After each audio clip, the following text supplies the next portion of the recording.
भारत माता की जय, वंदे मातरम।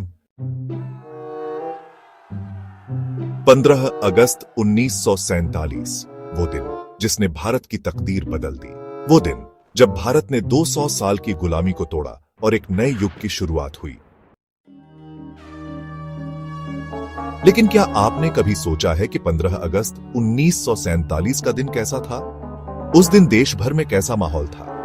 आम लोग, नेता और स्वतंत्रता सेनानी क्या कर रहे थे?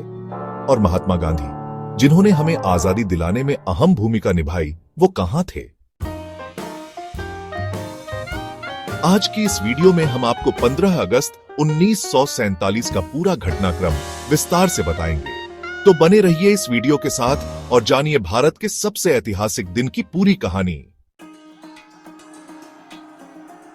14 अगस्त 1947 की रात, आजादी से ठीक पहले की घड़ियां।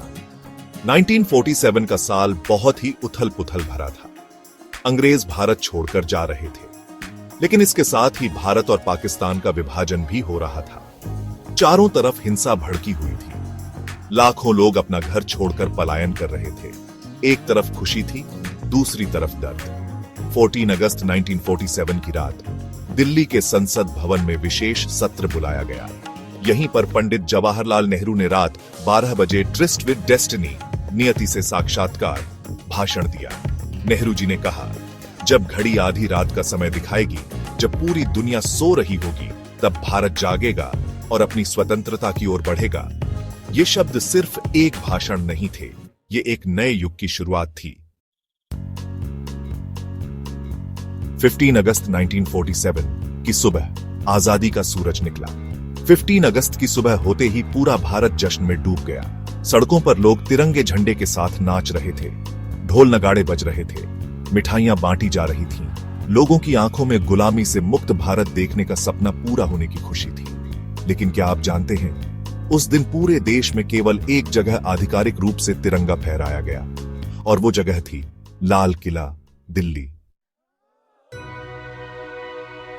लाल किले पर नेहरू जी का ऐतिहासिक भाषण सुबह के 8:30 बजे। लाखों लोग दिल्ली के लाल किले पर इकट्ठा हो चुके थे। सभी की निगाहें उस आदमी पर थीं जिसने भारत के पहले प्रधानमंत्री के रूप में शपथ ली थी, पंडित जवाहरलाल नेहरू। 8:45 बजे नेहरू जी ने भारतीय तिरंगा फहराया। पूरा लाल किला भारत माता की जय और वंदे मातरम के नारों से गूंज उठा। इसके बाद उन्होंने स्वतंत्र भारत का पहला भाषण दिया। हम आजाद हैं, हमारी मेहनत रंग लाई है, लेकिन ये आजादी हमें आसानी से नहीं मिली। हमें इसे बनाए रखना होगा और इसे और मजबूत बनाना होगा। लोगों की आंखों में आंसू थे, कुछ खुशी के, कुछ अपने खोए हुए परिवारजनों के गम के। महात्मा गांधी कहां थे? अब सबसे बड़ा सवाल, महात्मा गांधी कहां थे? 15 अगस्त 1947 को जब पूरा देश जश्न मना रहा था, तब गांधी जी बंगाल के नोआखाली में थे। वहां हिंदू मुस्लिम दंगे भड़क रहे थे। गांधी जी इन दंगों को रोकने के लिए अनशन कर रहे थे।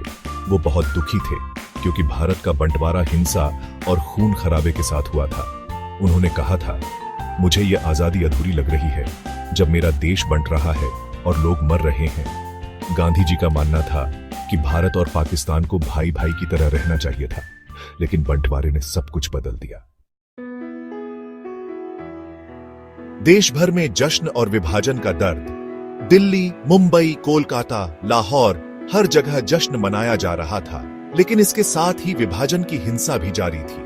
15 अगस्त के दिन ही भारत और पाकिस्तान में लाखों लोग मारे गए। ट्रेनें लाशों से भरी हुई थीं, परिवार बिछड़ रहे थे। यह भारत के इतिहास का सबसे दर्दनाक अध्याय था। 15 अगस्त के बाद क्या हुआ? आजादी मिलने के बाद भारत को एक नई शुरुआत करनी थी। संविधान बनाने का काम शुरू हुआ। डॉ भीमराव अंबेडकर ने संविधान ड्राफ्टिंग कमेटी का नेतृत्व किया।